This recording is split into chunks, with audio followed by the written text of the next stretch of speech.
Dude, it has been a long time. Joe, it's Leland. Hey, how you doing? Dude. How's it going? I didn't expect to reconnect this way, but it's good to hear your voice. Of all the gin joints in all the world. Right. Your co-anchor knows you have the best hair in journalism, right? Well, is that still a well-known fact? I'm just here for the coffee. How you guys doing? Okay. We're okay. We'll talk about it on air, but here in downtown Kyiv, everything seems to be fine. It's like business as usual. People are commuting. It's quiet. People are out on the streets. But it's pretty tense, and you can hear these explosions off in the distance. Yeah, it's wild. Yeah. Did you see this? Russian military says it's targeted Ukrainian air bases, other military assets, hasn't targeted populated areas. Okay. No, I haven't seen that, but that's good to know for personal reasons. Yeah. But that matches what we're seeing. The explosions, it sounds like it's way off in the distance. Yeah. No, that makes it. Okay.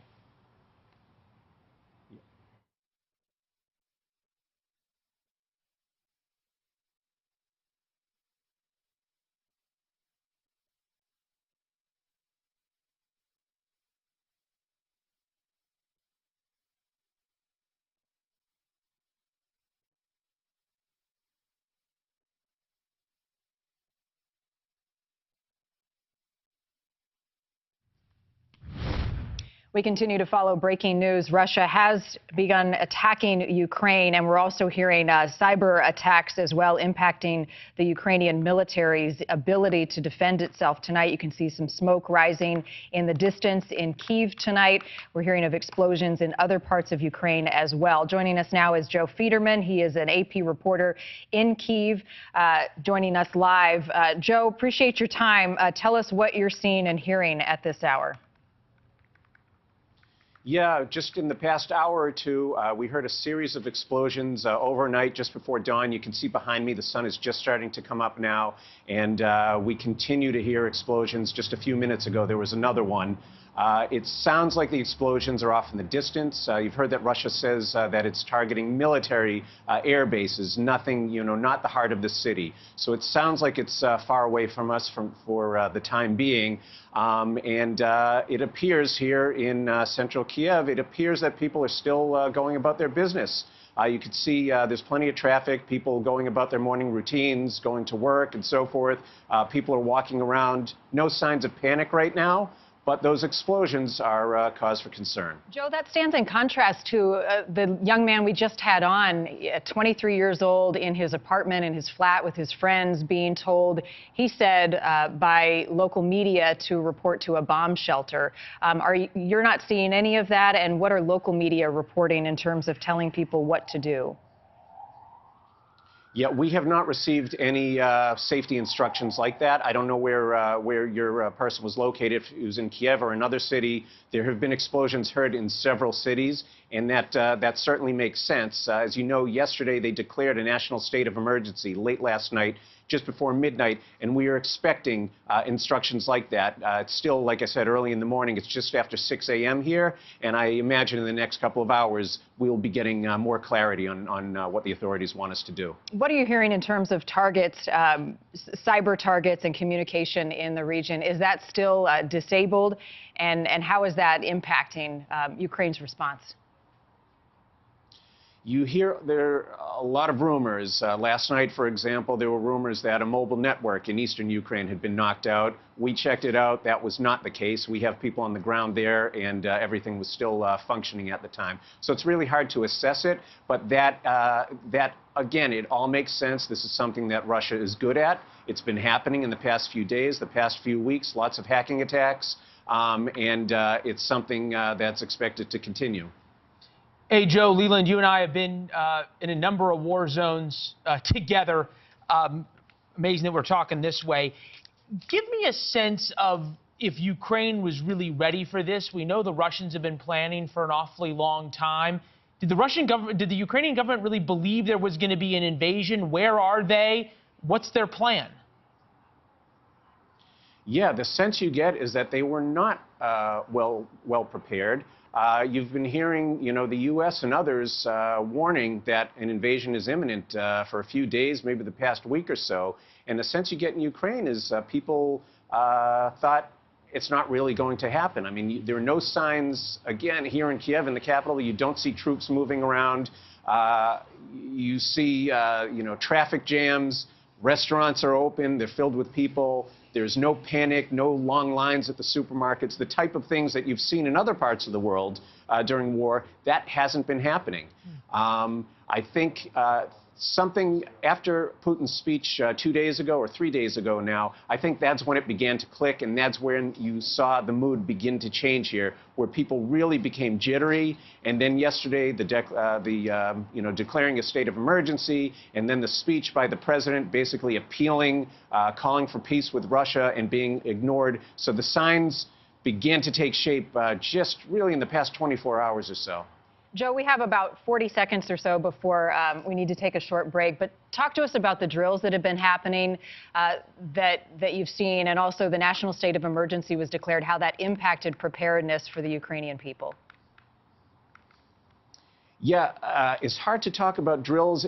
Again, in the city, you would not know that we are going to war. What we have seen, AP teams have seen troop movements, Ukrainian troop movements, in the eastern region, near the Russian border, where we had expected the most trouble to take place. So there were signs of heightened preparations. And yes, there have been civilians, there are weekend training courses and so forth. And my understanding is that these courses are packed. They don't have enough spaces because everybody wants to do their part to defend their country. So Ukraine has a pretty large regular army, about 250,000 troops, somewhere in that range. And then you have tens of thousands of people trying to join the effort, giving some sort of support, either civilian support or kind of paramilitary support taking place as well.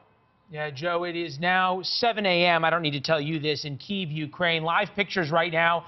As you point out very well, if you did not know that a war had just started in Ukraine and a massive Russian invasion, complete with airstrikes and strikes from the sea, possibly even airborne operations, you wouldn't know. You'd think it was a city opening up. But a couple of hours ago now, President Vladimir Putin of Russia announced that he believed Ukraine was rightfully his, and he was going to come and take it in what he called a special military operation.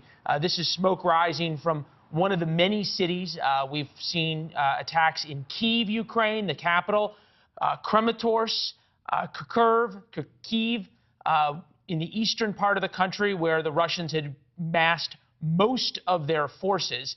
You can see the reports of explosions also in Odessa, which is the southern port city on the Black Sea, and reports of invasions of Russian troops in some other parts of the eastern part of the Ukraine. Joe Fetterman is an AP reporter in the capital of Kyiv as sun comes up. Joe, where do we go from here? Have we heard yet from President Zelensky of Ukraine now that this is underway? Do we have any idea where he is? Does the Ukrainian government at some point surrender? I don't think we're anywhere near that point. Like I said, Ukraine has a pretty formidable army. They're not in the same class as the Russians, but obviously it's a large army. It's been receiving training since 2014 at least. If you remember, there was Russian or Russian-supported invasions, and Ukraine has formed relations with the West. And the military has received training and cooperation from the U.S., from NATO, and so forth. So you have a formidable army here that's going to put up a fight. We don't know where the president is at this second, but there are appeals, obviously, for help from around the world. You hear condemnations and so forth, and defiance from Russia. So it looks like things are going to get worse before they get better. Joe, explain to people why Putin is so interested not only in Ukraine, but particularly the eastern region, rich in resources, gas and energy, but the larger picture in terms of the threat it poses to his power, and his threat continues with him concerned about democracy, not just in Ukraine, but globally. Paint a picture for us of Putin's motivation at this point. Yeah, I heard one analyst use an interesting analogy. where they said this is Putin's Cuban Missile Crisis. If you remember, Kennedy felt that had to respond because Russia in the 60s was moving missiles onto America's doorstep. And that's the way that Putin sees this. He does not like Ukraine getting closer. I talked about the cooperation with NATO. As you know, Ukraine wants to join NATO. And this is on Russia's doorstep. And when he sees, talk about joining NATO, when he sees training with Western allies and so forth, he, in his world, he sees this as a threat. It's right on Russia's doorstep, and he considers that a threat.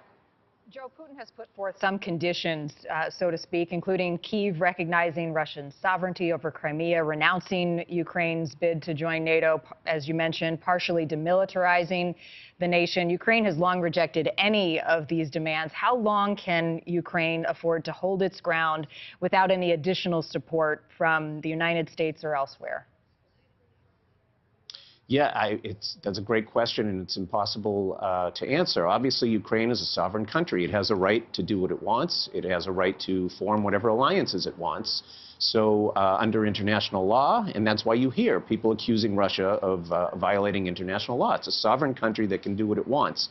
That said, it has a very powerful neighbor, and you've seen what happened in Crimea. And you've seen what happened in these separatist areas near the Russian border. Russia's a strong neighbor, and it tends to get its way. And at some point, you're right, the international community is going to have to decide how is it going to stand up. Right now, it's just sticking with sanctions, rhetoric. You hear condemnations from the White House, from the United Nations, from NATO. But the question is, how far are they willing to go to back up those condemnations? So far, Biden has indicated he has no... We have air raid sirens here right in Kyiv. If you hear that behind me. Yeah, we do. We do, Joe. Sirens have just gone off. So explain to us and for folks at home what that means and what you do now. We've received no instructions, but this is an indication that something is much closer than what we've heard earlier in the past couple of hours. Joe, for whatever it's worth, you know as much as I do at this point.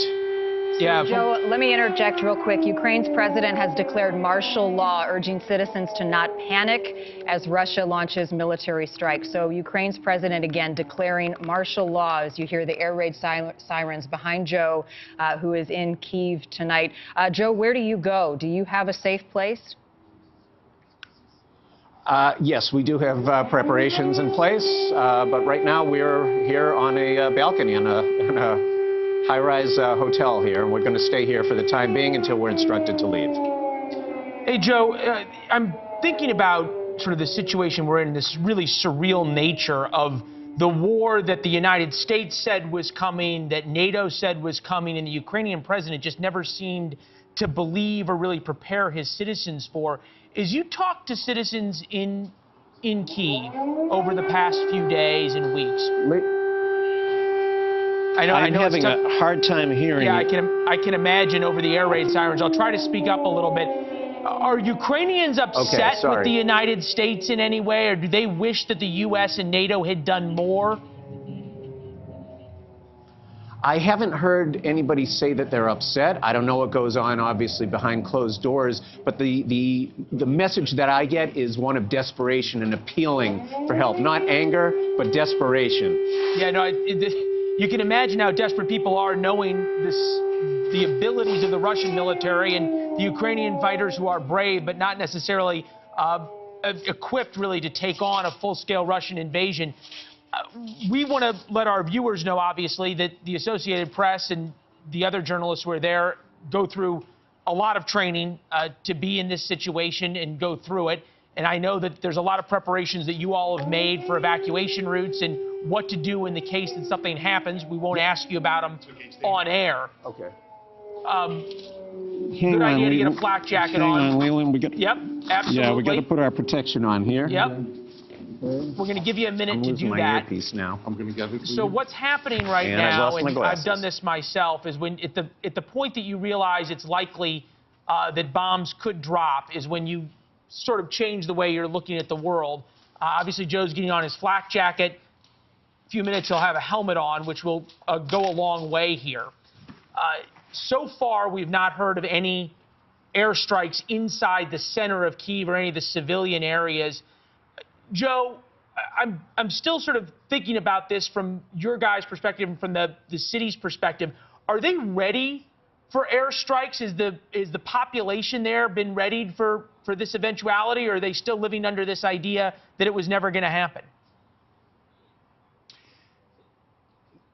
Yeah, I imagine that they are going to announce plans very soon. If the capital is being bombed, they have to announce plans. But as of 24 hours ago, it felt to me like sort of denial that nothing like this would happen. So I do not know what preparations they have in place, but they have not announced anything for the time being. Joe, in terms of what we're hearing, it sounds as though the targets right now are military bases, but we're hearing those air raids around you in the city of Kyiv. Give us a sense of what is around you, government facilities, schools, other office buildings, apartments. As you turn around and look at some of what we're seeing on TV, tell us what is around you. Yes, so I'm in front of, it's called Independence Square. It is the central square of Kyiv. It's a popular gathering point and, tourist location and so forth. This area is the city itself is very developed. Lots of stores, lots of international chains, upscale chains. There's a McDonald's right around the corner, plenty of banks and so forth. I mean, we're here in the heart of the capital. Normally a bustling place. I have a feeling we're going to see a very different scene, as the day goes on. Joe, I want to intervene real quick because we are concerned about your safety. Are you comfortable where you're at and continuing to talk to us, or do you need to get to a safer place? No, I have no plans to move until we're instructed to do otherwise. Okay, we want you to be safe. We spoke with Alex just a few moments ago talking about his plans to move to a bomb shelter, but more importantly, his plans not to live under Russian authority, that he has no intention of standing down and living with Vladimir Putin in charge. Is that the general mentality from Ukrainians tonight? And if Russia takes over Ukraine, where do they go? What is the option? Yeah, these are hard questions. It's hard to generalize about an entire nation because you've seen there are separatist areas of this country. There are Russian speakers. There are long-standing ties. So some people are actually sympathetic to Russia. But for the most part, you get a sense of pride. You get a sense of nationalism. And my understanding is, especially the Ukrainian military, has some units that are extremely motivated. They've been preparing for this, and like I said, are going to put up quite a fight. Do not expect Russia just to roll in and take over this country. This is going to be a violent and protracted process if this continues. And they've come to enjoy their way of life. I mean, how democracy has grown and flourished in a way since 2014. Describe life over the last 8 years and how they have been able to continue in the way that they want. And have they felt threatened all of that time? Yeah, I think, and that I think is one of the reasons why you did not see signs of panic, because they have been living under this Russian shadow for close to a decade. Obviously, it's escalated in the past few weeks, but it's something that, that they've had to live with for years. It's something that's on people's minds all the time. And, I think it's something that they've gotten used to. And that's probably why you haven't seen these signs of panic. All right. So, Joe, this is the Maidan Square. This is where the protest was. Interestingly enough, 8 years ago this month is when the dictator of Ukraine, who was Russia's puppet, Vladimir Putin's installed friend, was deposed and kicked out of the country. The Russians are now back 8 years later to avenge this. Evidently, President Biden and Vladimir Zelensky just talked, the White House saying they got off the phone a few minutes ago, so that would have been middle of the night in Ukraine, in about 10:45 or so Central Time, sometime in the 11 p.m. hour Eastern Time. We're hearing the sounds behind you. It almost sounds like a Cold War-style air raid siren that was going off. Now it's not. We hear sirens. Did you hear any explosions? Were people, when they heard the sirens, did people stop and get out of their cars like they do back in Israel when you and I were covering Gaza wars, or are people just continuing on through this? Yeah, I mean, I'm looking behind me now, and you can just see there are people milling about, walking with you know, shopping bags. You know, traffic is moving along. People are stopping at red lights. They're signaling when they turn. It really, even now, it feels like business as usual. Yeah, it feels surreal listening to you explain it compared to the wars that we've been in. What will you watch for? What will tell you in all your experience in all your war zones that we're out of the denial phase and the Ukrainian people get that the Russian military is on its way? Yeah, you know, every war, as you say, I know the Middle East the best. I've been through a bunch of the wars in the Middle East, and there are sort of unspoken ground rules. When you're covering a war in Gaza, you kind of know when there's a missile, when there's a rocket strike, when there are sirens, you kind of know the routine, you know where it's safe to go and what to do. This is a completely different beast. You're talking about the Russian military. They fight by very different rules. I mean, from what we've seen over the years, if you remember Chechnya, places like that, they have very different military tactics. So I really don't know what to expect. But you know, what I would expect is if Russia attacks, they use overwhelming force. And, yeah, you know, I experienced that in 2014 in the Donbass when I was out with the Russian separatists out there, and then obviously the Russian special forces guys who came in behind them. The rules they use are very different. We've heard the reports of kill lists that the Russian military and their intelligence services have gone through and figure out who the Ukrainian organizers are, who the pro-democracy organizers would be, and people they want to take out, if you will. Has there been a political class or a group of Ukrainians, the very rich, young students, anybody who's left over the past 6 or 7 weeks and said, we're out? There have been reports about some people leaving during the jitters over the, I believe there were members of parliament who were criticized possibly for leaving, or business people, but no major exodus. You know, we've been asking this same question, no signs of major exodus. You know, I was told yesterday in the eastern region, there was stepped up demand for train tickets to for people to get out of the, you know, out of the area, but also lots of people stay behind. Again, deep sense of nationalism, national pride, and some of these areas are poor. And people say, you know, where am I going to go? I can't afford to go anywhere. This is my home. You know, my family's been here for generations, and they're not going anywhere. So you don't see any signs of widespread panic yet. More sirens behind me now. Let's see if we can. But again, no signs of an exodus.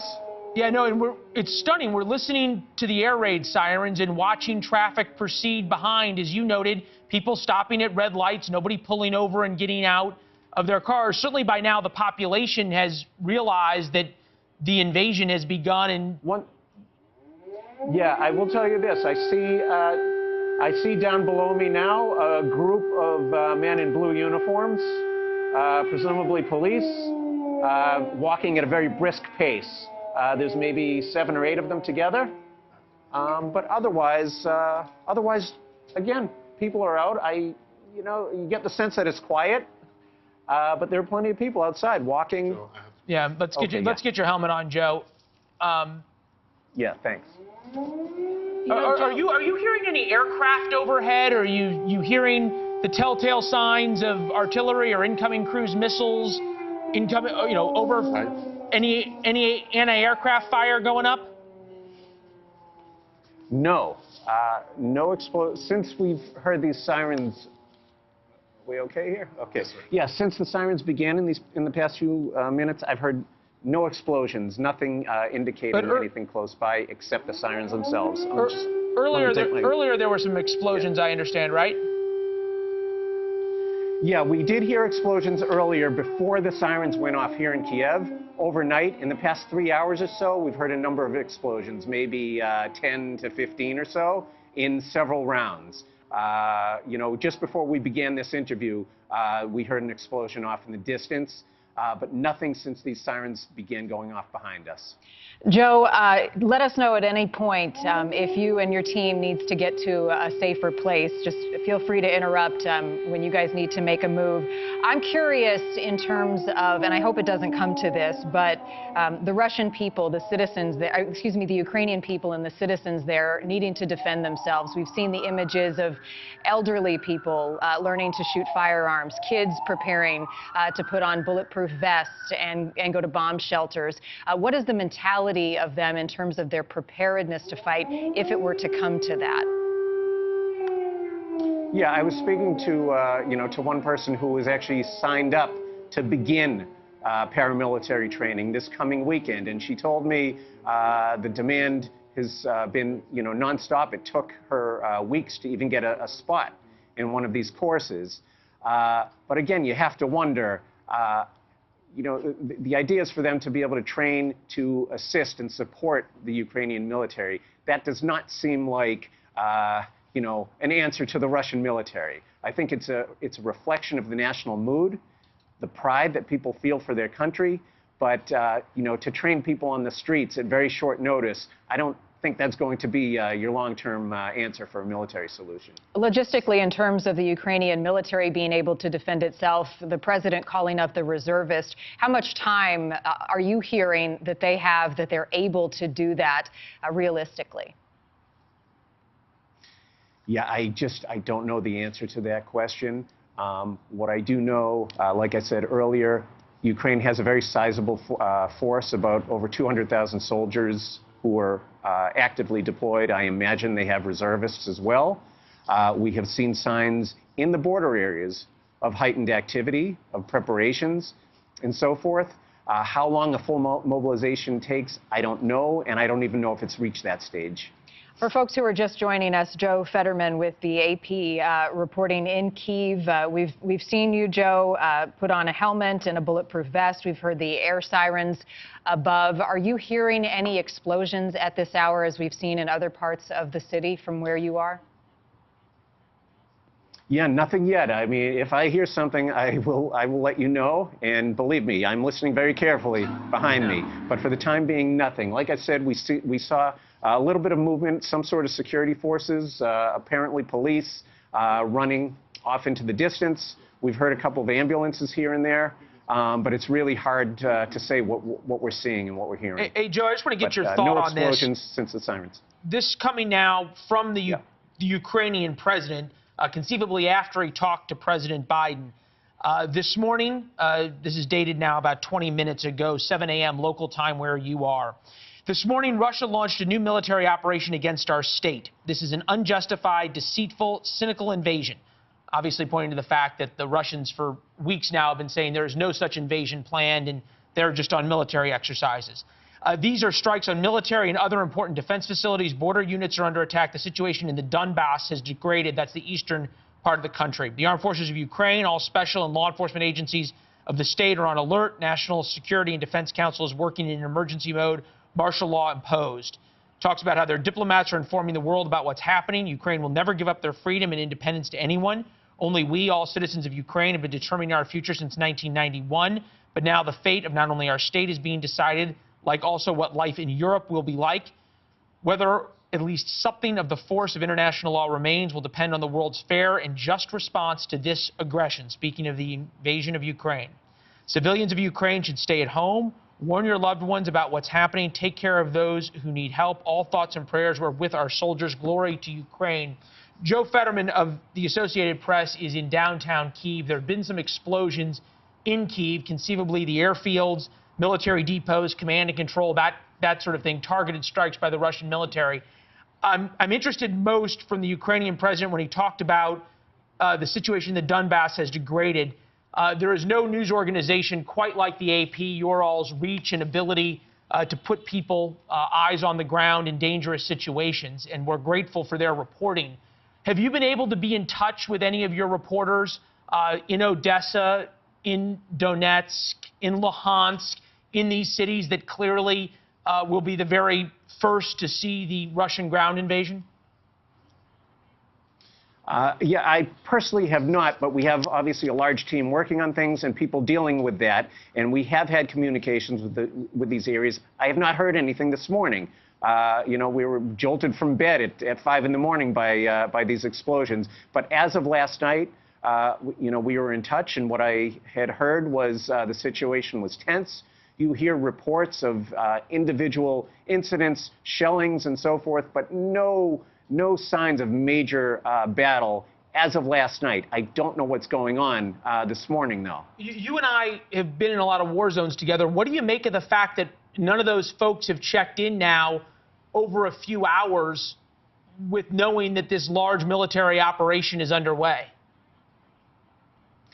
Yeah, that to me tells me that people are surprised because obviously, you know, we're well trained. We have professionals, professional journalists, and if there's something going on, the first thing you do before you, before you go to the bathroom, you call the boss and you let them know what's going on. And again, as of a few hours ago, that was about 2 in the morning, and here so that's about as of 5 hours ago, that had not happened. So I think the sense is that people are surprised.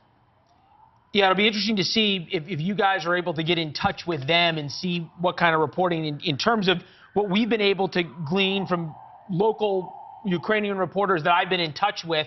I can't get, none of them have said they're able to be in touch with anybody in those areas. So if you guys have the ability to communicate them with, it'll be something else. Did you get a sense from the Ukrainian government over the past week what their plan was, if they had one, if this invasion happened? Yeah, the plan, as we discussed, the plan, obviously there have been troop movements, there have been preparations. We can't say specifically where they are, but in the border regions, in eastern Ukraine, AP teams have spotted movements, signs of heightened alert. So clearly they were preparing for something. Beyond that, though, given the public messages until the past 24 hours or so, you really got the sense that maybe they weren't preparing for this. Maybe they didn't expect it. You've heard the warnings much tougher coming from the White House over the past week or so, saying that an invasion was imminent, saying that all the signs were in place. You see more signs of panic from the international community than you do here in Ukraine. Right. We were hearing two different stories, one of calm from people on the ground and one of an imminent danger happening, which we're seeing tonight. Joe, in terms of communication, what is the primary source for the Ukrainian people to receive information? Local news outlets, how is the government communicating with them on next steps and preparedness? Yeah, my understanding, I can't answer this, authoritatively, but, the local media, lots of information in local media. You see things on social media and so forth, television, whatever. I mean, all of the standard channels for communications are all still working for the time being. Like I said, there were rumors that mobile networks might have been attacked as of last night, which we checked out, and that did not appear to be true. But these are the type of things that people are preparing for and expecting that could happen. But for now, everything appears to be intact. You have electricity, you have internet, you have mobile networks, and so forth. So all the standard channels of communications appear to still be working. And you stand there in a bulletproof vest and a helmet on your head with air raids happening. Joe, we appreciate your reporting tonight. To you and your team, thank you. We know it's a dangerous situation, but it is an incredible job that you all are doing, and we appreciate you sharing your knowledge with us tonight. I know you're going to be back later as we continue our coverage, but for now, Joe Fetterman with the AP, thank you.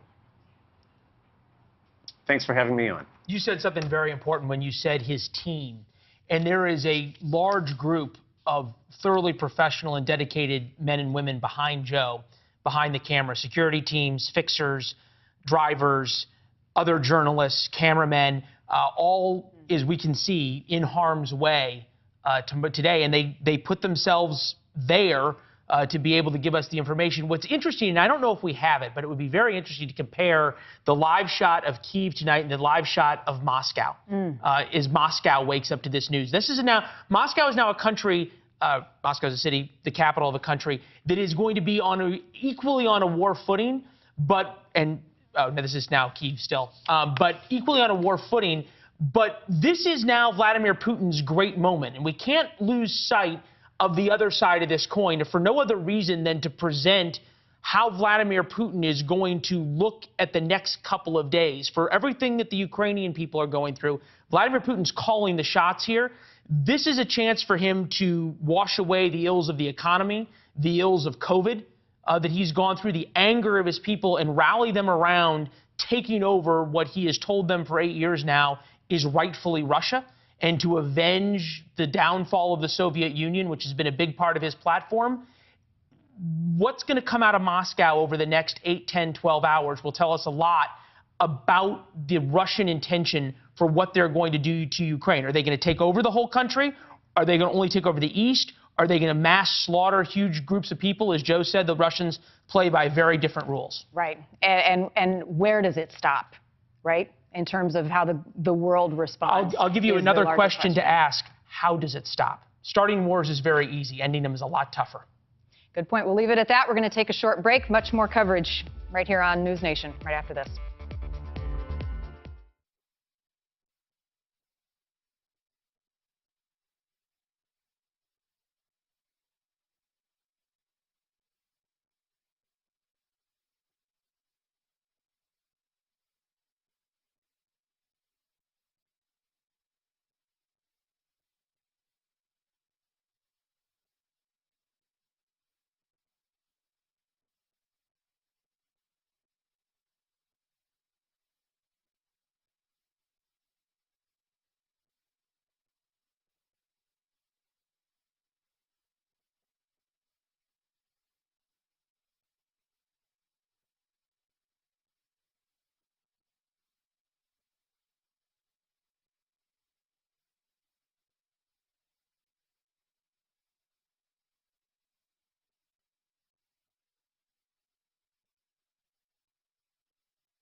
All right, you once again are looking at some of the explosions that are taking place. This is Kyiv again tonight in Ukraine, just hours after Russia moved forward with an invasion. The Ukrainian president tonight telling the Russian people and declaring martial law, but not to panic.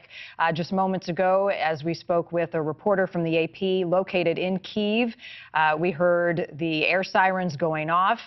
He expressed mostly calm in the city as we saw traffic moving on in the early morning hours there. However, starting to see things mobilize and change. And in the light of day, much more will become clear. Leland Bittert is here as well tonight as we continue this breaking news coverage. And Leland, I think the big question that people at home here in the U.S. continue to ask is why Ukraine? Why is it so important? Talk about the eastern regions, rich in resources, and why it is such an interest of Putin to do this tonight. Big picture, Vladimir Putin views the breakup of the Soviet Union as one of the great tragedies in history, and he is here to avenge it. In every one of his speeches, he speaks about the Ukraine, speaking it of as part of Mother Russia, especially the eastern part of Ukraine. And if we put the maps back up in terms of what the possible invasion routes are, they're all centered on the eastern part of Ukraine. You might remember a couple of days ago, he recognized these two sort of banana republics, for lack of a better term, in eastern Ukraine, and now use that as a pretext to go in and protect them, hence launching this great war that he says is a special military operation. What's really fascinating about how Vladimir Putin is looking at this is he has framed this as a way to regain his popularity inside of Russia. He is now avenging the West, avenging what the West has done to Ukraine, and he says that he is threatened by NATO and possibly Ukraine joining NATO, which was never going to happen. But he's laid out these grievances. Now he's come to liberate Ukraine, in his words, from the West, which what is going to be interesting to see as we see these possible invasion routes up on the map is which ones actually happened and which ones were head fakes. And I'm not sure we yet know, as the sun comes up, we're only a couple of hours into the Russian attacks, really what is and isn't true at this point. There is video out there of Russian tanks moving into various parts of Ukraine, but how far they'll push and what Vladimir Putin says he wants and what he actually wants and what he's willing to fight for, none of that has really become clear at this hour. And I think also in a lot of ways, we've heard that President Zelensky of Ukraine and President Biden have talked. President Biden's scheduled to speak tomorrow this time, so Thursday afternoon in the United States, with crippling sanctions alike. This is one of the Russian military garrisons that was cleared out as the Russian military moved from Belarus towards the border from their garrisons out. What we're going to have to watch for, and I think Vladimir Putin is watching for this as well, is President Biden threatened all of these sanctions. Really, what is going to happen? And a lot of that is still very much in flux. You think about oil now near $100 a barrel. It's shot up almost 8% just in the past couple of hours. I'm looking at the top row of the rooms in the White House on the upper floor. Upper floor on the right is the first family's residence.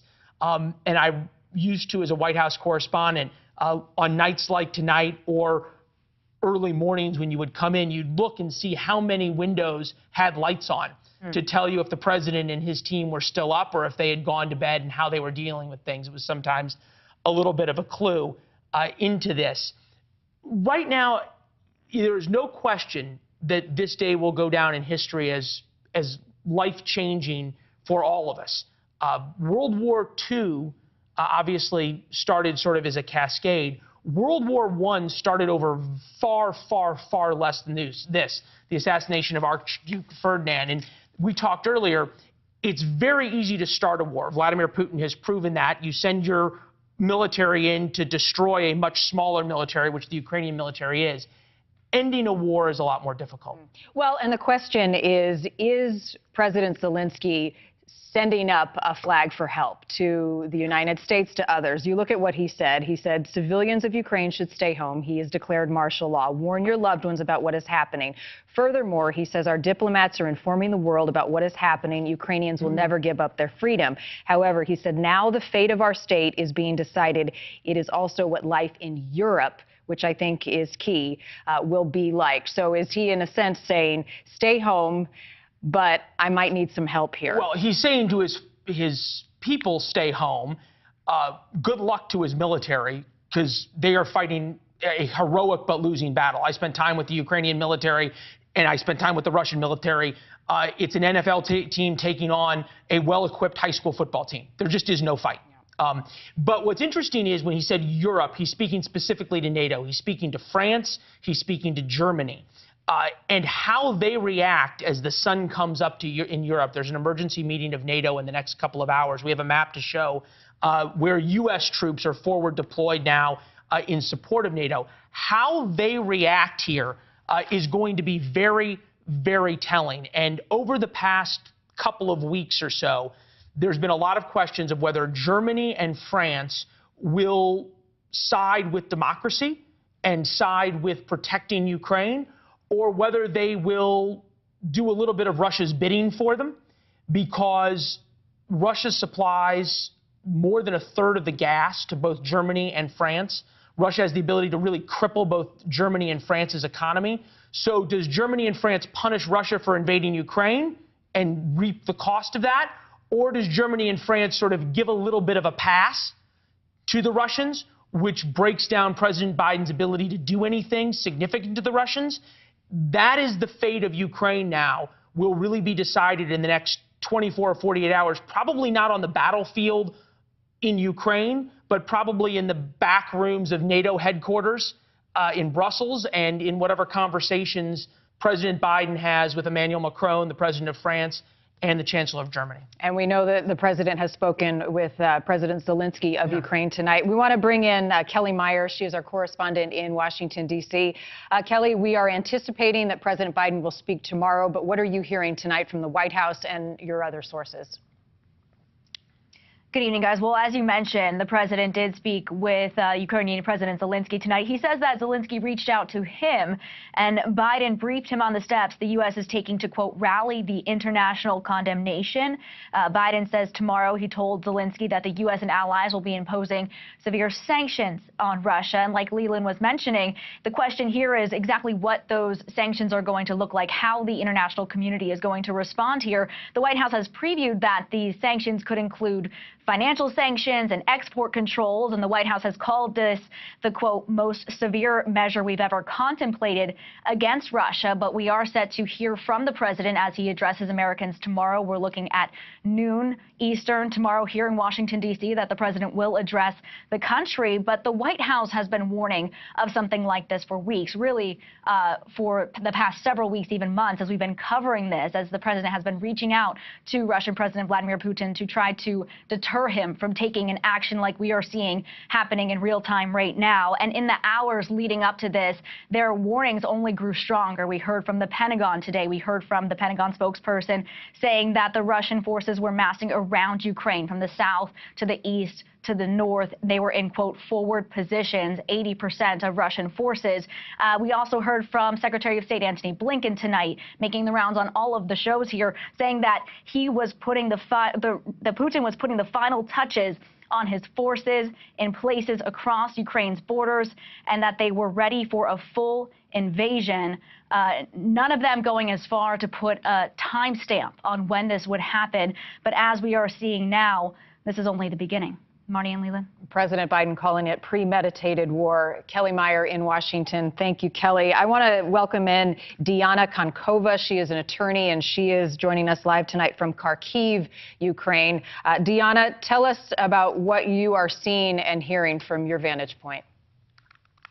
Good morning, everyone. Thank you so much for your attention. So I woke up this morning to the call saying that I should wake up since the war has started. And even though we've all hoped that it's not going to happen, it has. And now everyone is very concerned about their families' well-beings. So we have to keep up with what's happening, actually. What is the Ukrainian government telling you?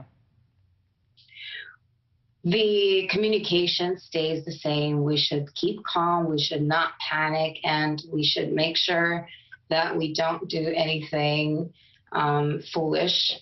at this very responsible moment. But Ukrainian society is very united and very responsible. We're not going to give up our freedom, as you've mentioned, and everyone is very, very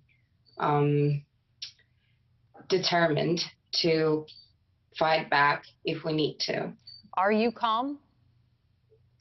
I am as calm as it's possible in the situation when you hear the explosions outside of your house. My parents have been outside of the city and they've been seeing and hearing the explosions for their own eyes, and it's not a very pleasant thing to see. So I'm as calm as it's possible to keep in your mind, but absolutely not as panicking as everyone expects us to be. That's for sure. We've packed our things. We're ready to maybe move outside of the homes if that's no longer safe. But we're definitely concerned about our well-being. Did you think it would come to this, given the life that people in Ukraine have lived over the last 8 years with the threat of Putin and Russia? It's been very dynamic, to be honest, and we've all been very hopeful that we are going to be let to live our own life, since Ukrainian society has been evolving very dynamically and rapidly. We have a lot of IT industry development happening for the last few years. And since the LDNR proclamation, independence, of course, everyone has been expecting this to happen. But before that, we've been all thinking that this is just some kind of political manipulation, myself included. By that, Diana, you mean you didn't expect an invasion? Oh, no, absolutely not. Wow. Maybe not for the last week or two. Wow. You're in Kharkiv, which is in the eastern part of the country, as I understand it. Have you seen any of the Russian forces or heard from your friends of Russian forces coming into this part of the country, or only heard the explosions? To be honest, I don't have any friends in Russian forces. No, I'm saying now. have you heard from your friends around town? Has anyone sent you pictures or anything like that? Yeah, absolutely. We have seen pictures, and that definitely has brought us a lot of concerns. But we've also been aware of Putin's political manipulations and ambitions. So we thought that was just a way for him to negotiate his way out of Ukraine being brought into NATO. Forgive me. I just want to be clear. Have you seen any pictures of Russian forces today, this morning, that have come through? This morning? Yeah, come in the invasion. Right. Are there Russian forces in Kharkiv now? At the moment, I haven't seen any tanks or any military right now, but I've heard a lot of explosions myself. Wow. So that's definitely happening. And my family has seen and heard it. I've heard it. Yeah. And it's definitely not safe. An air place outside of the city has already been destroyed. So it's definitely dangerous, and it's definitely happening. And we're all in danger, but we're still not panicking. At least we're trying not to. Yeah, we know Vladimir Putin's says that he's targeting airports, military depots, and the like. I'm wondering how we can, as hard as this is to say, that if the Russian military wants to come in, and as brave as the Ukrainian fighters are that I was with in 2014 and have talked to since, the Russian military can come in. I'm wondering who you all look to for support. Do you think America and Europe are going to come and save you, or is this going to just be up to Ukraine? I'm pretty sure that it's up to Ukraine, and it's always been up to Ukraine. Of course, it's going to be easy, and of course, it's everyone else's responsibility too, because the question stands, who's next? We don't know how big the geopolitical ambitions of this person are, so we definitely have to make sure we put in every effort possible. If you could say something to President Biden and to NATO, who is going to make the decision in the next 12 or 24 hours whether or not to impose a price on Vladimir Putin to make him stop or not, because that's still very much up in the air. What would you say to them? What is the plea of the Ukrainian people? The plea of Ukrainian people is that we are a united nation, and we're definitely going to fight our freedom. And since you Americans appreciate freedom, maybe you have a lot more in common than it seems from the first sight. So if we do, maybe there is a lot of more motivation for you to help us and support us, which you already are doing, and we're appreciative of that. But it's definitely not enough, judging from what's happening. So any support will be appreciated, and we are definitely looking forward to it. Deanna, given everything that is at stake and everything that you have shared so far, emotionally, the weight of what we're hearing and what we're seeing and what you are witnessing firsthand has to be incredibly heavy tonight. How do you reconcile what Putin wants and the threat to your way of life? How do you bear that weight tonight? My previous life is basically not existent anymore, but I have a new one, and I have something to fight for, and I've built my life, so I don't want to give up on this very easily. I can sit at home and cry over what I've had, what I used to have, or I can stand up and fight for it, and I'm definitely going for the second option, and I'm pretty sure every conscious Ukrainian is going to say the same thing. When you say fight for it, do you mean take up arms? Do you mean assist the military? How is this going to play out if Russian tanks start rolling through your city? Well, if we see a tank, I'm not sure with bare hands I'm going to handle a tank. But if I see that more serious escalation takes place, I'm definitely going to go to the forces and see what I can do and if I can be of any use in there. But I'm also a journalist. I have a journalism degree, so maybe I can be of use in that particular field too. But I'm definitely not going to escape. So you're going to stay and fight in whatever way you can. Do you worry about the tactics the Russians used in 2014? They rounded up people like you and put them in jail and tortured them simply for tweeting about what the Russians were doing to their town.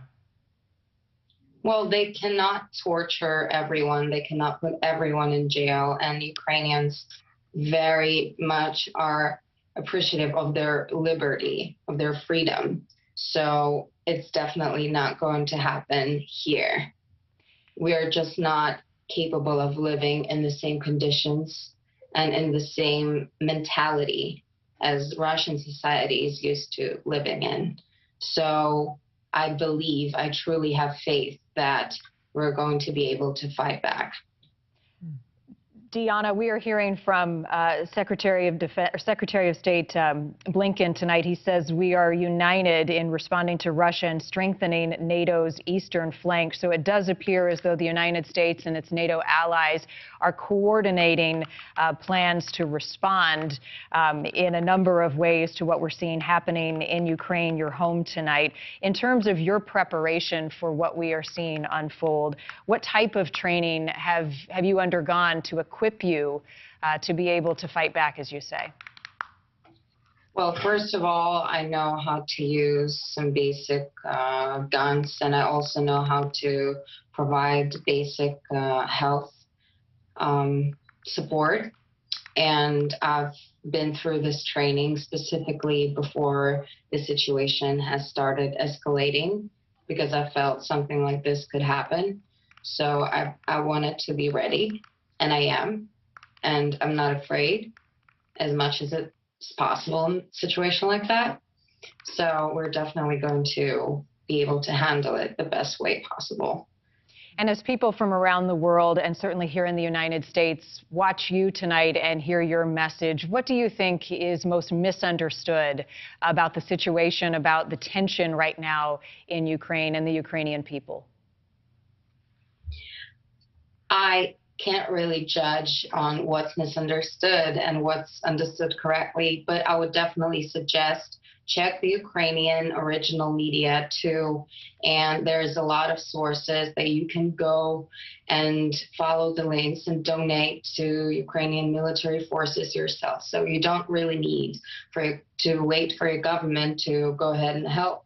You can bring the light to the situation in your own social media page. You can go ahead and donate your own money. You know, a $10 bill can make a big difference, as I'm doing, as every one of my friends doing, including the friends that live in the United States. They've been doing that too. So I don't know about your judgment, whether you are judging the situation correctly, but I definitely know that it will help if you check the actual Ukrainian media and be as critical about these sources that you're looking at as possible. You know, many had asked if Vladimir Putin was bluffing and if Ukraine was ready to defend itself. Do you feel as though your country's government was ready and prepared for this? Did Ukraine and the world, for that matter, underestimate Vladimir Putin? We've definitely been ready. We are ready. And we've known that this could happen this morning. So we could handle the situation the best way possible. And there are no victims, serious victims, as long as I know for the moment. But we never know what a sick dictator has in his mind. So we should never underestimate the enemy. And we should be ready. And at all times, you said something really fascinating. I think that was important about we should never underestimate the enemy. For the past 8 or so weeks, as President Biden and the rest of the world has warned sort of at a fevered pitch that this invasion was coming and that Russia was going to invade Ukraine, your president really at some point sort of admonished the United States for warning of the invasion. Do you think, did Ukraine underestimate the Russian enemy? Absolutely not. I believe that this was a very wise move from our side, because if we had performed any aggressive act towards Russia, that would have been a perfect excuse for Putin to move in with his military forces into Ukraine and say, hey, I've not started this. So we had to make sure we weren't the ones to have started it. And it's very important because we're not looking for a war. We just need to build our own society or our own economy and keep our borders safe, our people safe. Yeah, the Wall Street Journal sadly now reporting that they're hearing from their sources within the Ukrainian military that already hundreds of Ukrainian soldiers have died in Russian airstrikes and missile attacks around the country. Diana, what's your plan? We have pictures of people escaping out of Kyiv and now finally leaving the city. Is there some point you're going to decide and your family's going to decide to leave? I think my family might leave, and I wouldn't judge them for the choice because my sister is under 18. She's very young, and we need to make sure our closest and loved ones are safe. But I'm definitely not leaving because it's up to me whether this country continues to exist. Diana, as we watch the explosions happen in multiple cities tonight, you're in Kharkiv. How often are you hearing explosions, and can you determine how close they are? I'm not pretty sure how close they are. Every 2 miles, maybe something like that. But I'm pretty sure that I've heard the last explosion around 15 to 20 minutes ago. Wow. Are you hearing any aircraft? 20 minutes, 30 minutes. No aircraft so far. How about sirens, other alerts? I haven't heard any sirens yet. Yeah, she's not heard any sirens or air raid sirens there in Kharkiv. Diana, stand by for us 1 second. Something's just come up that I think is pretty important. This is from Marco Rubio, the senator from Florida, who's been a real hawk on Ukraine and on dealing with it. One very concerning development is Russia, according to Marco Rubio, has carried out a few targeted operations uncomfortably close to the Polish border. This is the danger of miscalculation and human error, he writes, that can quickly lead to a catastrophic escalation. So this is Moscow, where they've been planning this war for at least a year. We're going to put up the map once again, showing where NATO forces are and where Ukraine is. And there is a large portion of the 82nd Airborne, America's airborne infantry, on the border of Ukraine and Poland right now. There are huge NATO bases all the way up and down the eastern flank of NATO. That's where they are. There are U.S. aircraft in aircraft carriers and destroyers and Navy ships in the Black Sea. And we talked about it a little bit, Marnie, at the beginning of this with Richard Newton, Lieutenant General, the risk of miscalculation and escalation, because NATO Article 5, which President Biden has said is sacrosanct, and there's been a lot of discussion of, an attack on one is an attack on all. And when you have a kinetic situation, as we have right now, with Russian airplanes and bombers attacking Ukraine, cruise missiles going in, air defenses going up, very crowded airspace over Europe, what it takes to ratchet up from the Russians attacking Ukraine, one bomb goes over the border into Poland, and everything changes. So while we're sitting here sort of talking about what's happening just in Kyiv, and if you think about it from a larger sense, I think one of the reasons why the reaction to this has been so different than sort of anything else that Vladimir Putin ever did when he invaded Crimea, when he invaded eastern Ukraine. As we come on the air now, midnight, and I now have to look at my phone because Thursday, February 24th, so the sun's coming up in Ukraine, in Moscow, soon in Brussels, where the Russian invasion has begun. The European stock markets will open in a couple of hours. They're set to crash. The Russian stock market is closed. The U.S. stock market is set to drop by almost 1,000 points. Oil is touched $100, come back a little bit. This is far, far beyond Russia lopping off part of eastern Ukraine. This is just the beginning. Global implications. And we do want to mention that President Biden has spoken with the Ukrainian President Zelensky.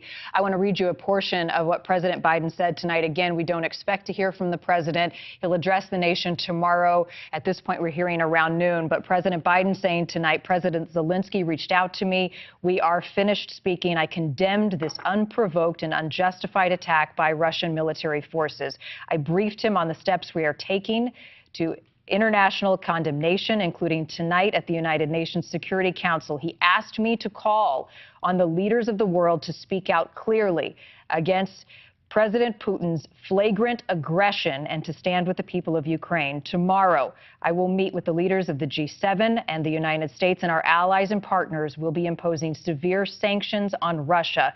We will continue to provide support and assistance to Ukraine and the people of Ukraine. And Leland, I think the greater question now in the immediacy of it is, was this the first phase of an attack? You know, at the light of day, what else does Putin have planned? This was a premeditated attack. He's got a lot. He has a lot planned, but now people are waking up in Russia. They're waking up in Ukraine. Yeah. What is next? And that is what is happening behind the scenes as the U.S. and our allies continue to prepare a response to assist the Ukrainian government. Well, and whether or not that response gets the attention of Moscow or not, whether or not there is the willingness to pay the price, to extract a price from Vladimir Putin that's significant enough. There's probably not a lot of people who are sleeping that well in Ukraine over this past night. It's now dawn there. Joe Fetterman of the Associated Press. Joe, we're looking at live pictures of Moscow that's waking up, and Kyiv. When we were there and talking to you about a half an hour ago, there were still cars on the road, and if you didn't know there was a war going on, the only sign of one was the air raid sirens.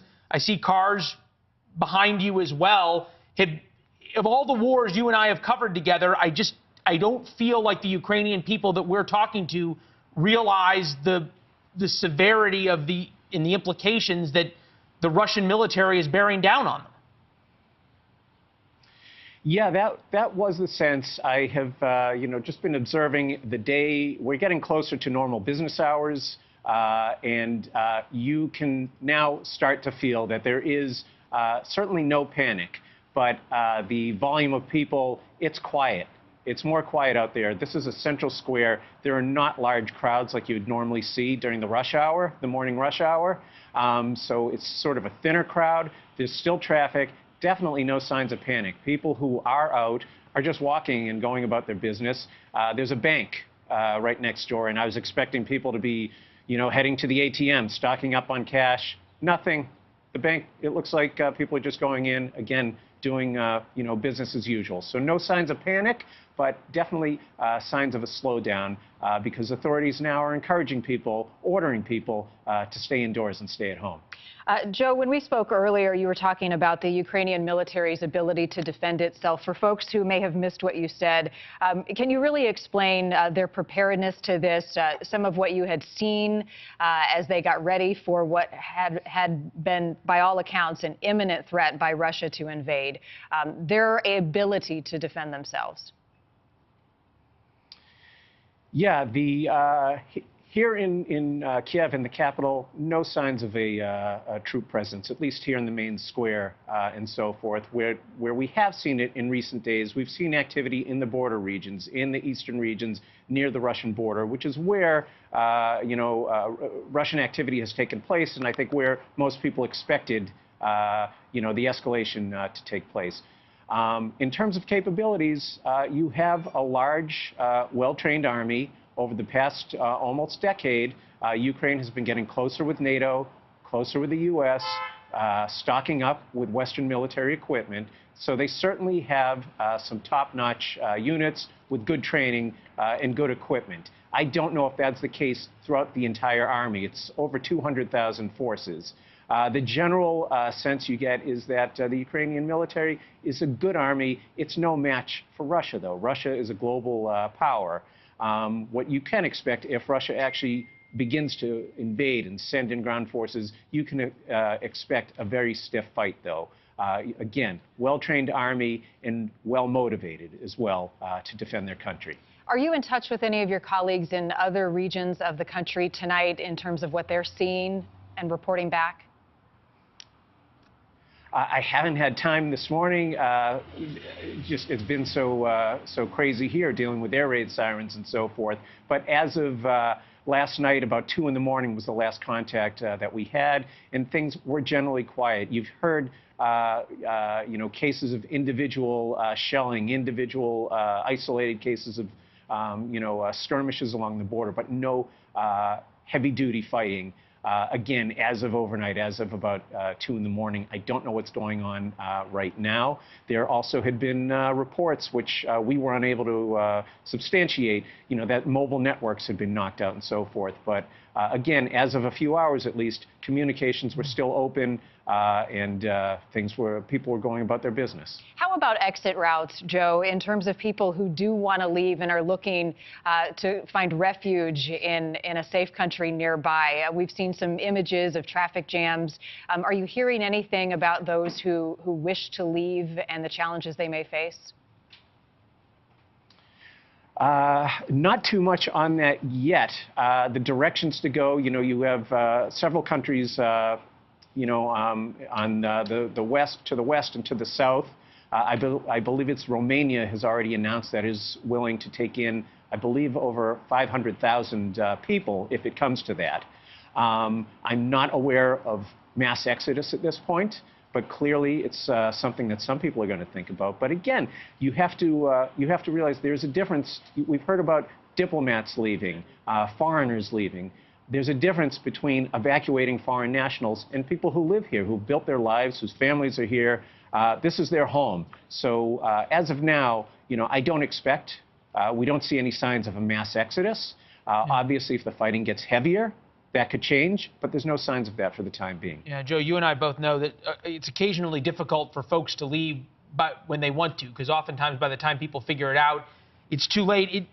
It's difficult to explain to folks who haven't been there, but so often when we're back here on the anchor desk, we see and hear more than you do in the field. Just to bring you up to date, senior Ukrainian officials to the Wall Street Journal believing hundreds of Ukrainian soldiers have died in Russian airstrikes and missile attacks.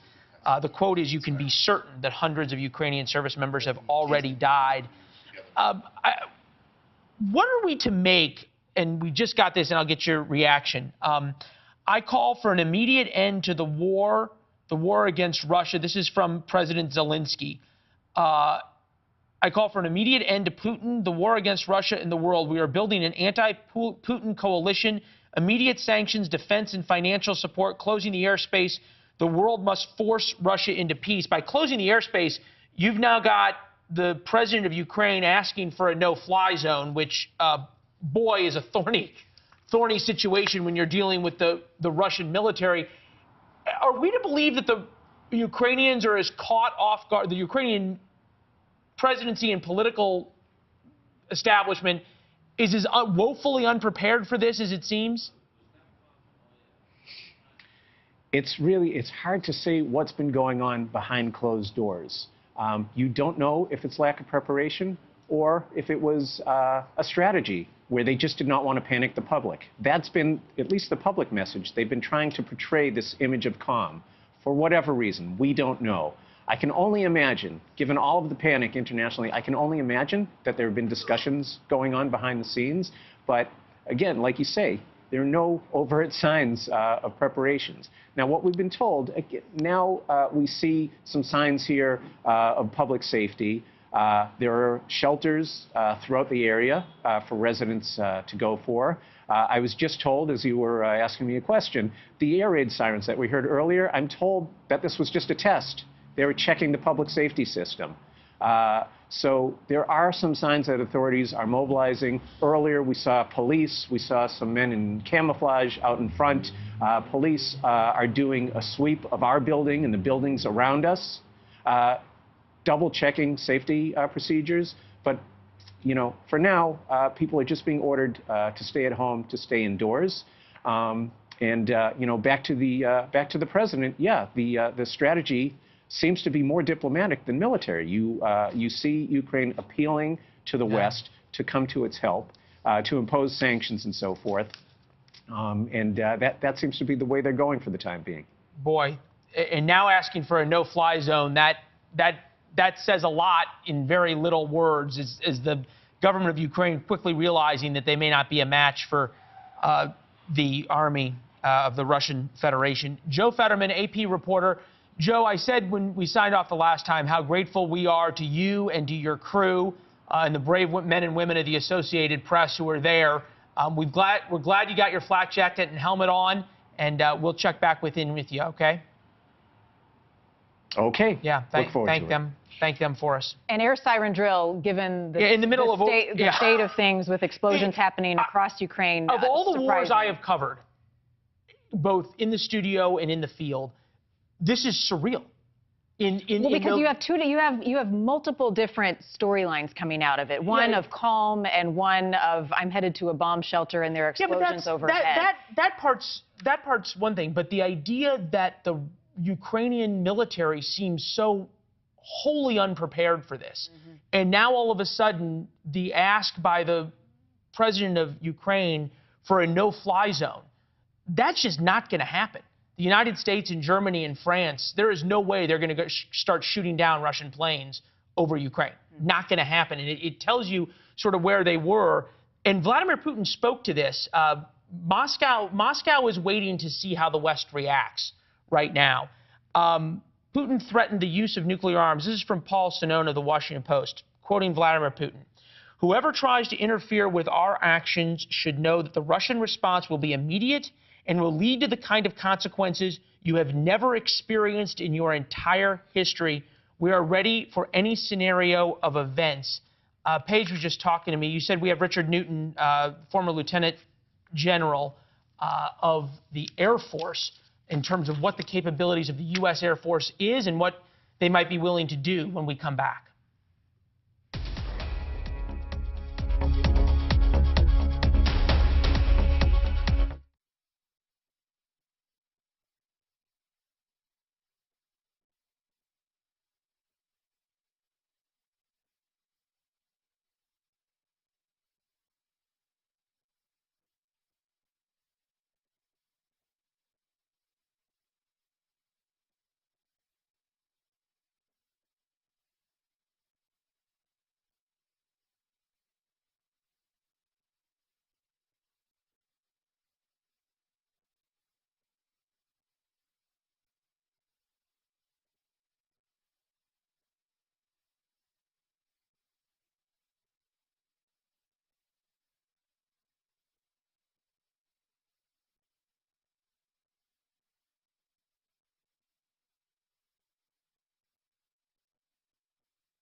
Welcome back. D-Day in Ukraine. The Russian invasion and airstrikes have begun not only in the eastern part of Ukraine, but also throughout the capital and then in some of the western cities of Ukraine.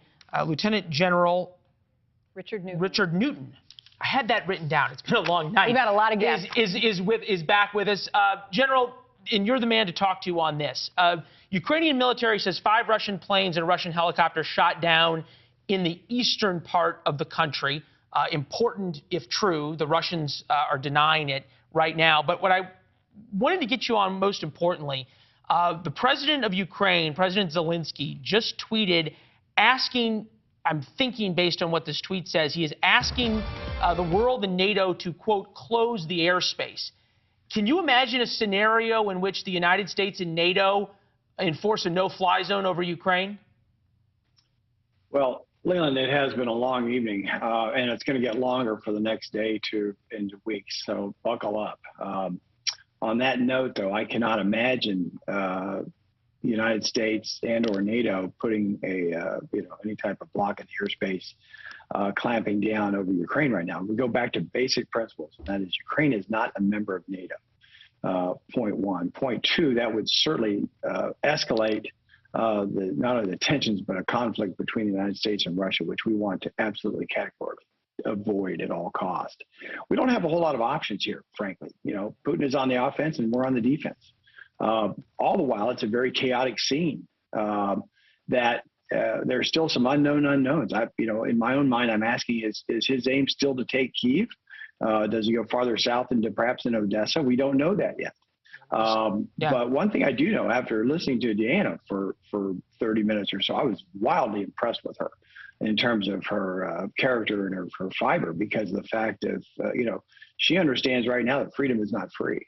And she also has great resolve representing her generation, a new democracy, by the way, inside of Ukraine for the last 8 years or so. So the hearts and minds of the Ukrainian people, to me, with great reporting, by the way, this evening, really stands tall, and that's going to be key as much as anything. Yeah, I was with those same brave Ukrainians in the eastern part during the first Russian invasion in 2014. They were brave, but they were really no match for the Russian military. You can make the argument that now, better equipped with some U.S. weapons, they can fight an insurgency war that Russia would have a difficult time in the western part of Ukraine. But boy, in terms of trying to go head-to-head with the Russian military, that's a high bar. You talked about NATO and escalation. Marco Rubio, one very concerning development is Russia has carried out a few targeted operations uncomfortably close to the Polish border. This is the danger of miscalculation and human error that can quickly lead to a catastrophic escalation. And as we put the map up of where NATO forces are and where the U.S. forces are, the 82nd Airborne on the border with Ukraine in Poland, I have to think that if you were not retired, or the man who has your job right now in the National Military Command Authority in the Crisis Center at the basement of the Pentagon right now, they are watching things very closely, and things have a tendency to get worse, not better. Yeah, we use the term of trying to prevent things from going dynamic and out of our control. One of them would be, I think Senator Rubio brings up a great point, and you and I talked about this earlier this evening, is the spillover effect of what would likely be unintended consequences of overzealous Russian military. It could be even a local commander and such, that you actually have a kinetic attack of some kind, either intended or certainly unintended, that could again then provoke Article 5 of the NATO treaty itself, where if one member is attacked, then all are attacked. But that's the crisis I'm as much concerned about as anything right now. Secondly, I'm also very concerned about, obviously, again, Putin going in there very, very heavy-handed. And we've talked for the last several evenings about the blitzkrieg-like effect that he'll try to put against the Ukrainian forces. And you're right, Lena, they are no match for the Russian army. How they've got the will, they've got the, I don't see Putin taking the hearts and minds of the Ukrainian people in any stretch at all. But that's going to be a very difficult, and what is concerning to me, and what was concerning of our planners as well as our other members of the national security team, is things getting out of hand that we never had control of in the first place. again, spillover could be in terms of kinetic forces over there, as you mentioned, on the western side of Ukraine and Poland. Here's another scenario for you. You know, let's say there are continuation of massive cyber attacks that, again, spill over not only on Ukrainian networks, but how about if they now spill over into NATO or even in the U.S.? Yeah, you know, and that whether Article 5 extends to, and Article 5 is an attack against one, is an attack against all, whether that extends to cyber warfare, and we know the Russian playbook, you sanction us, we're going to cyber attack you. Right. That has the potential to spiral very quickly. All of a sudden, you get a few more colonial pipelines shut down like the Russian hackers did and shut off oil and gas to half of the United States. Then all of a sudden things get a little messier. I'm wondering what options really, and I feel like I'm going back to the Arabic saying you've got two options, both of which are bitter, that if you're the Pentagon and military planners, either you effectively allow Vladimir Putin to take Ukraine and sort of do what he wants inside of Ukraine and say the red line's NATO, there you go, or you have to raise the price significantly more than he's calculated already in terms of sanctions and other kinds of thumb screws to him to get this to stop.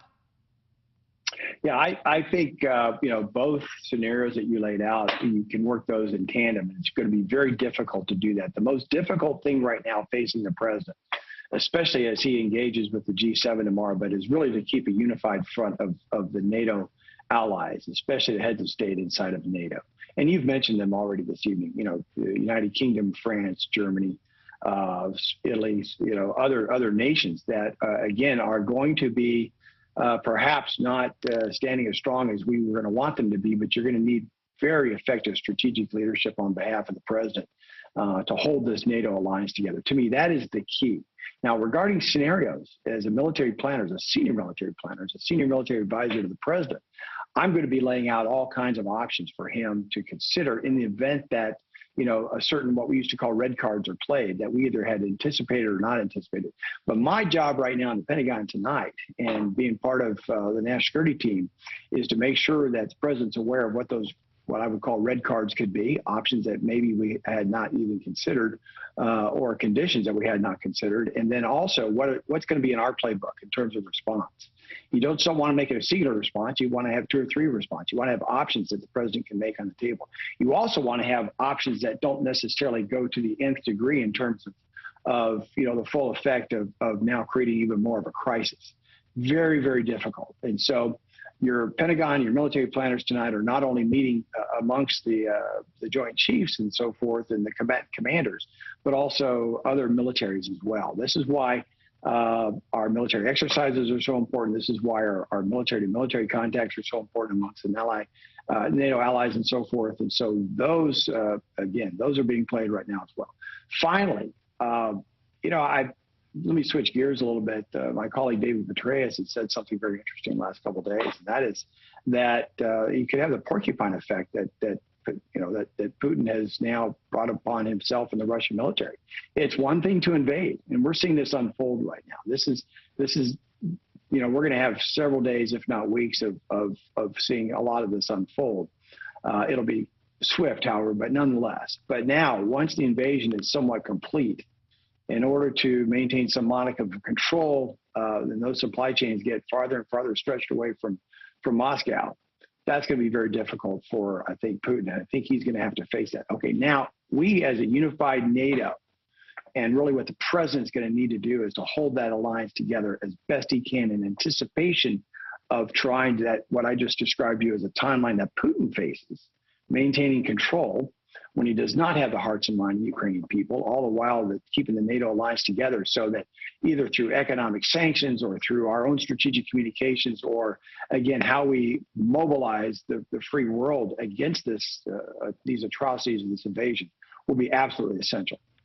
I want to share with people at home and also with you, General, a statement we're getting from the General Staff of the Armed Forces of Ukraine in relation to some of the aggression they say they're seeing from Russia tonight. The aggressor, as they call it, launched artillery shelling of the territory and settlements of Ukraine along the state border. The Air Force of the Armed Forces of Ukraine is fighting off the air attack of the tankers. The defense forces of the state in full combat readiness occupied and maintained defensive positions. The situation is under control. Again, they say the situation is under control. The information about paratrooping of Russian troops in Odessa is not true. And they finish by saying, together we will win. As Leland pointed out earlier, easier to start a war than it is to finish it. How do they stop what has already begun to unravel when clearly the sanctions that the U.S. government and others have put forth have not done so?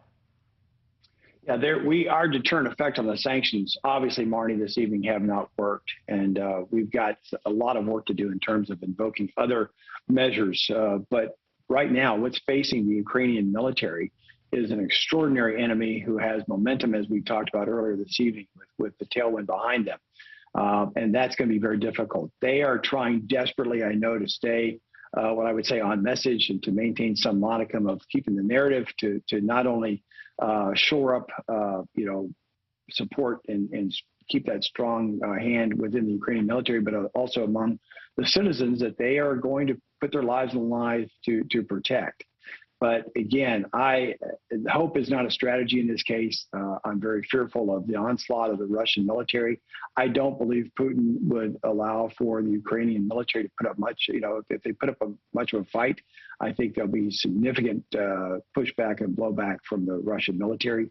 So again, I don't anticipate it to be a long fight against the Ukrainian military.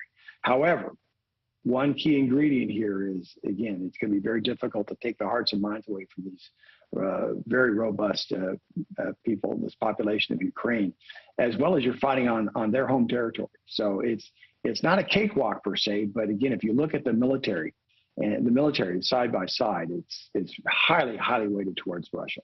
And that's what's going to be, again, very, very difficult for Ukraine. And that's why, President Zelensky is obviously asking, for, to shut down the airspace and things along those natures. But if we do that, we have gone well beyond Article 5 in the treaty and NATO and so forth. There's got to be other measures that we've got to implement to get this thing back in control, if we can at all, in the near term. And he's going even further, just calling for an end to the war. It is anyone's guess in terms of predicting what Vladimir Putin will do next. General Newton, as always, thank you. Stand by. We're going to take another short break as we continue to watch Ukraine under attack tonight. We'll be right back.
A Russian attack on Ukraine has started. The question now is, how will it end, and when will it end, and how many lives will be lost? We've been going to Ukraine all night with people on the ground. I want to welcome in Melania Poldoyak. She is in Lviv tonight, which is in the western part of Ukraine. Melania, tell us exactly what's happening around you and where you are. I'm currently taking cover within the building I live in. We had air raid sirens on for quite a while now.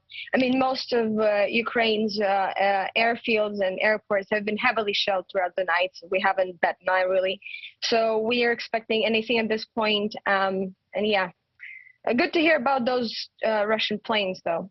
Makes me feel a bit better. The reports that the Russian planes were shot down.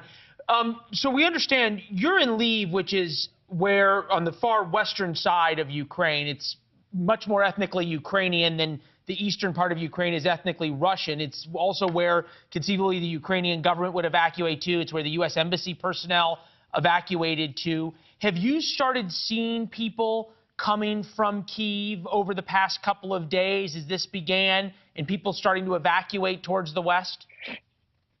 Well, I know I've heard of reports that people are doing it right now, and there are horrible traffic jams on the Lviv direction. I have a couple of friends who have literally sent off to war this night. They were driving that way. They said that everything here is basically on the way to here is basically packed. I wouldn't say though that western part of Ukraine is more ethnically Ukrainian than the other ones. I think what unites us now is this all-time high disapproval and hatred of President Putin and whatnot. So I think we're all united in that regard. And also about the embassies, they have evacuated to Lviv a couple of days ago, but now they have left here as well. So yeah. Wow. You know, it stands out to me, Melania, that the Ukrainian government has asked everyone to stay inside, stay calm. The message is, we have got this handled. Is that the sense that you feel right now, given what we're seeing, reports of a number of Ukrainian troops that have been killed as this invasion continues? I believe in Ukrainian military. I know, and I have heard the previous speaker, Lieutenant General, or what was it? I forgot. Yes, I know the Ukrainian military is no match to one of the biggest armies in the world. However, we've been handling this for 8 years, and I trust them. I have to trust my current government, and I am going to do anything in my power to help them. I know that it's a high stakes game. I know for a fact that we are not as strong as the Russian military. However, if they try whatever they're doing, they're in for a world of pain. I can guarantee you that. Do you have any idea, actually, do we know what they are actually trying to do? Lopping off the area of Donetsk and Luhansk and the far eastern part of the country, how much of this is, do you think, the shock and awe effect of trying to scare and terrify the Ukrainian people into giving Vladimir Putin what he wants? And how much of it do you think is Vladimir Putin being willing to invade and take over your country? The existence of independent Ukraine is a direct threat to the existence of Russian Federation as it is. The reason why he wants Ukraine so badly, and the reason why he won't let us go, is that because we are becoming more successful. The reason we are having these troops all over the place and those shellings is because he has lost at every other attempt to occupy Ukraine, to influence Ukraine. That's his last resort. So all in all, I think that's just his way of not letting us do what we want to do. But we're used to that. It's been 8 years, and I think we're a nation of survivors. We survived two world wars, occupations, Holodomors, and now this. I think that's not the last you've seen from Ukrainians. Well, and we sympathize with so many in Ukraine tonight, Melania, as we see these images of people trying to leave. And I often equate it to what it would be like, you know, here in the U.S. If something like this were to happen, where do you go? This is your home. Where do these people go? And what is your immediate plan to either fight or to find safety and refuge? As of now, I'm trying to be as useful as possible and volunteering as a translator, as media consultant to the local government. I'm going to be giving out interviews for as long as I have internet to inform people on what's going on. People are fleeing big cities, but people are calm. relatively. I'm still waiting for some of my friends to show up, and Lviv, especially, and other of Western cities are ready to host as many people as possible and make it as comparable as possible for everyone. So we just got to stay together. That's what we've been doing for 8 years, and this is what we'll be doing now. Describe what life has been like over the last 8 years and how it has evolved with the strength of the Ukrainian people. Well, we have lost a control over a big part of our territory that we all love. Crimea is a beautiful place that many of us have memories with. We have lost control over major cities. We have lost 15,000 people who are dead, murdered by the Russian occupiers. We have grown a very thick skin. However, it is weird to me, though, and it saddens me that it has come to this, because imposing sanctions earlier and helping Ukraine earlier could have actually made this all very differently. And I'm very sad to hear, that now the U.S. will be thinking about what they're going to be doing next, Europe as well. I mean, isn't it obvious at this point? Russia does not understand diplomatic solutions. Russia does not want diplomacy. Russia wants to occupy a sovereign state, there is Ukraine, and wanted to do it for the past 8 years. We knew their intentions all along. We were trying to warn the free world about this. Sadly, a little bit too late. But I am keeping hopeful. I'm keeping good faith in our partners abroad and overseas, and I hope that they will find solution to hit Russia where it hurts so they can back off my country. Where do you think that is? I mean, I know that's a very broad question, and there are many people in powerful nations right now trying to figure that out as well. But how do you think you hit Russia where it hurts? Strong economic sanctions. That's where it hurts them. Nord Stream 2, more military aid to Ukraine. Obviously, we need to protect ourselves. We're very capable still, even though some people might not believe that. But yeah, economically, Russian oligarchs and people in charge, Russian stakeholders, they should feel the pain. You should make them live like a regular Russian citizen lives. That's the only way they will understand. Kick their kids out of the universities in the United States, kick them all away, and see what they do then. I mean, there's not another option. Nobody is asking for anybody's boots on the ground. We do not need other people to fight our battles for us. It's just Ukraine is not our identity is not just a buffer state between free world and this aggressor. So we're expecting a certain amount of, support. And then again, there's this thing called Budapest Memorandum that we have all agreed on, and that has been forgotten for some reason. So yeah, economic sanctions as hard as it can. Make the Russian elite understand what it means for them personally, because so far none of this is personal for them. They're just sitting there somewhere hoping that, everything blows over. But in reality, economy, money, they only care about money anyway. Melania, I can hear the frustration in your voice, the optimism as well. In terms of support from the world, what are you expecting in terms of global support? And do you feel as though Ukraine has received that until now? I'm not going to, we have received a good amount of support. We have received good media support. We're very thankful for every piece of military aid that we have received for these last 3 months. But we need everybody to understand that it will not stay here. Russia will not just, if Russia occupies Ukraine, do you think he will stop? He won't stop, because that's just his nature. He invades his neighbors, 2008, Georgia. Now us, Crimea, 2014. He's not going to end. He's going to go until he gets what he wants. And what he wants is to undermine the security architecture of the whole world. He wants to undermine our unions. He wants to undermine our trust, and he wants to divide us. So we shouldn't let it happen, and the free world shouldn't let that happen either. We appreciate you sharing your message tonight. Melania Podolyak, live with us in Lviv, Ukraine, sheltering in place. Melania, thank you. Thank you. We're going to take another quick break. More here on NewsNation right after this.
natural gas from Russia to Germany.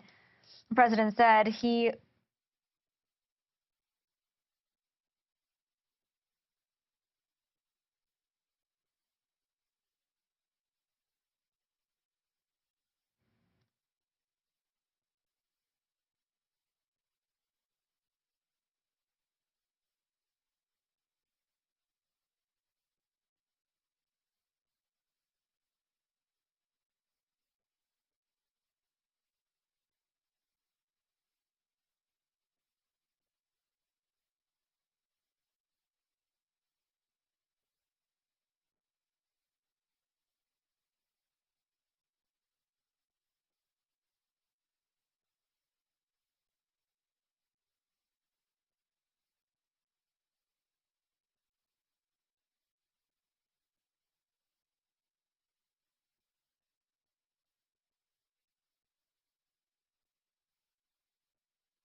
We are now approaching 9 o'clock Ukraine time with that nation under attack. Russia invaded about 9:30 Central Time tonight. And here's what we know at this hour. The attack is underway. We are hearing reports of some Ukrainian troops that have been killed. We know that 5 Russian planes and a helicopter have also been shot down. War is underway, and President Zelensky of Ukraine is still maintaining that the people of Ukraine remain calm. We want to go now to Kelly Meyer in Washington, D.C. with more on what we're hearing from President Biden tonight and other sources within the highest levels of the U.S. government in terms of a response. Kelly. Good evening, Marty and Leland. Well, we are watching for how the White House will respond to all of this. We are set to hear from President Biden now today, Thursday, at noon Eastern here in Washington, D.C. And what we're watching for is the response, the sanctions they may issue. We have heard that they would be unprecedented. We heard that from the Secretary of State tonight. But the question is, will it be enough?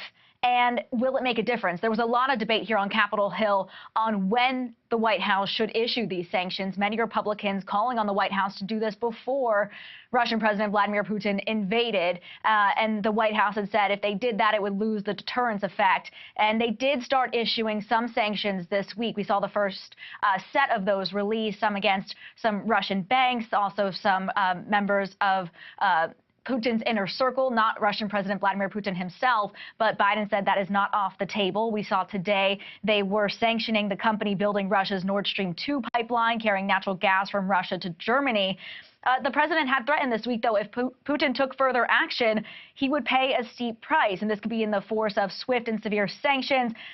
Again, Blinken saying tonight that if they continued down this path, it would be unprecedented, not only from the U.S., but this is in coordination with our European partners around the world. Beyond sanctions, the Biden administration can also reinforce NATO's defensive alliance. That includes right near Russia's borders to make sure they're protecting allies and partners.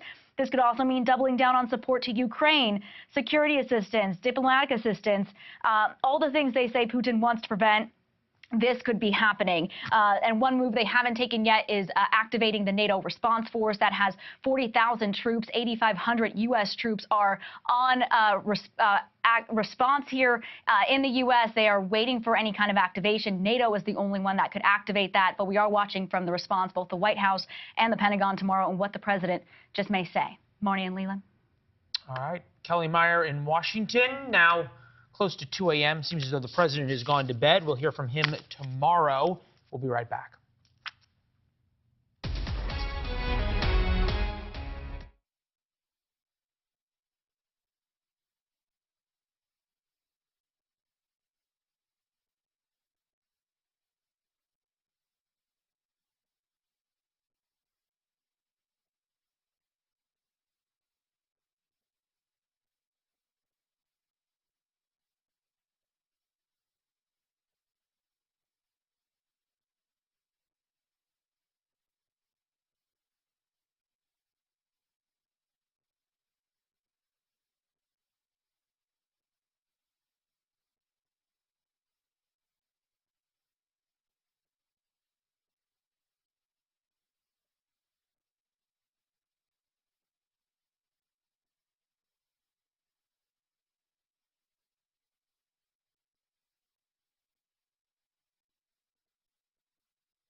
Welcome back. War became a reality for the people of Ukraine just hours ago as Russia has invaded Ukraine and the attack has more than begun.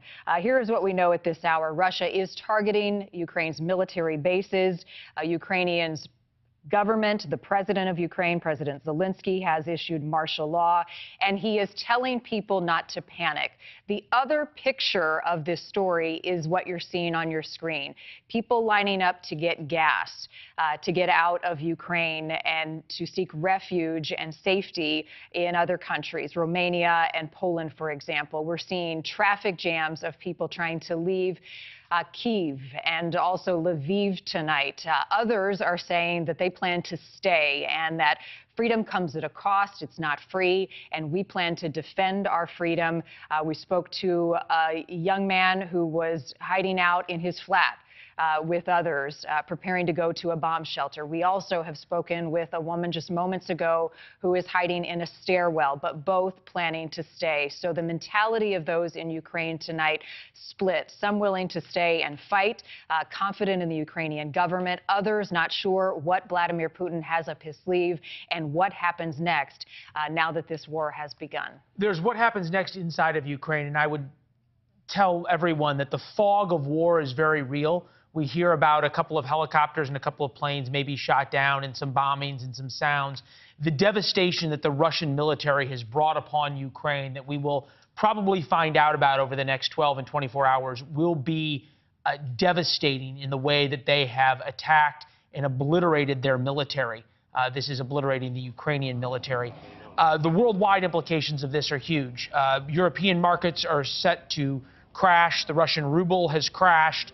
Oil has gone up nearly to $100 a barrel. The world is changing in a profound way. It was 78 years ago today that the American GIs, the American Marines, raised the flag on Iwo Jima, marking really the beginning of the end of World War II. And once again now, war has broken out inside Europe. The Economist just wrote, now that hostilities are breaking out, the most immediate question is how far Russia is prepared to subdue its neighbor. And that's what's going on. This is the shock and awe, the softening up before the urban combat we will see of Russian tanks moving across vast portions of Ukraine. The other thing to watch for here, and we're going to see this, Kelly Meyer was talking about this, the response of the United States and our allies. So much of that has already been baked into Vladimir Putin's calculus. Now the question is, you can see some lights on in the White House, the family residence of the first floor of this first family on the second floor on the right. The lights are out at the White House, indicating the president is most likely asleep. Will the United States be able to do something that Vladimir Putin has not already baked into his calculus? That's the big question tonight, and our thoughts are with the Ukrainian people. It was chilling and also so brave to hear the personal accounts of their preparedness and their willing to stay and fight, and their optimism in their own government, but also in the world. Their call for support, that this is a much bigger thing than what we're seeing in Ukraine. There are global implications. Vladimir Putin is threatened by democracy, and this is just the beginning. We have continuing coverage here on NewsNation. Make sure to join Adrian Banker starting at 6 o'clock Central. And as always, go to newsnationnow.com for continuing coverage of the tension, now war in Ukraine. We want to thank you for joining us tonight on behalf of Leland and myself and our entire team here at NewsNation. Thank you and good night.